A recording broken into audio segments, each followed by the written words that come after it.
African countries are often described as poor, not because of a lack of resources or talent, but due to a combination of historical, structural, political, and global factors that have limited long term economic development.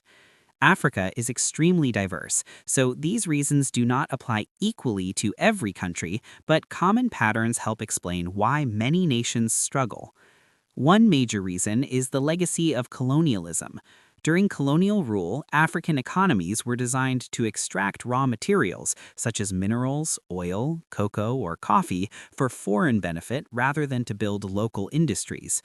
Borders were drawn without regard to ethnic or cultural realities, leading to long-term conflicts and weak national unity. After independence, many countries inherited fragile institutions, weak governance systems, and economies dependent on a few exports. Another key issue is weak institutions and governance. In many countries, political instability, corruption, and poor rule of law discourage investment and slow development. When governments change frequently through coups or conflict, long-term planning becomes difficult. Corruption can divert public money away from infrastructure, education, and healthcare into private hands, reducing the effectiveness of both domestic revenue and foreign aid.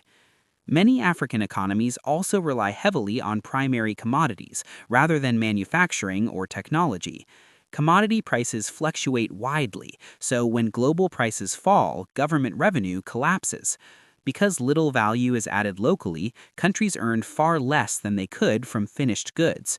This makes economies vulnerable and limits job creation, especially for young people. Geography and infrastructure also play a role. Many African countries are landlocked, making trade more expensive.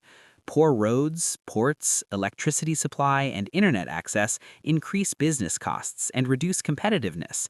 Climate challenges such as droughts, floods, and desertification further affect agriculture, which employs a large share of the population. Regarding why funding and grants often do not work, one major reason is misalignment. Foreign aid is sometimes designed by donors rather than local communities, leading to projects that do not match real needs. Short-term aid projects may look successful on paper but fail once funding ends because local capacity was never built. Corruption and weak accountability can also cause aid failure. When funds are misused or poorly monitored, they do not reach the people they are meant to help. In some cases, aid strengthens bad governments by reducing their need to collect taxes, which weakens the social contract between the state and citizens and reduces pressure for reform. Finally, development requires time, stability, and self-sustaining growth, not just money. Countries that have successfully reduced poverty invested heavily in education, strong institutions, industrialization, and good governance. Without these foundations, funding alone cannot create lasting prosperity. This is why many experts argue that trade, investment, institutional reform, and local ownership are more effective than aid alone in reducing poverty in African countries.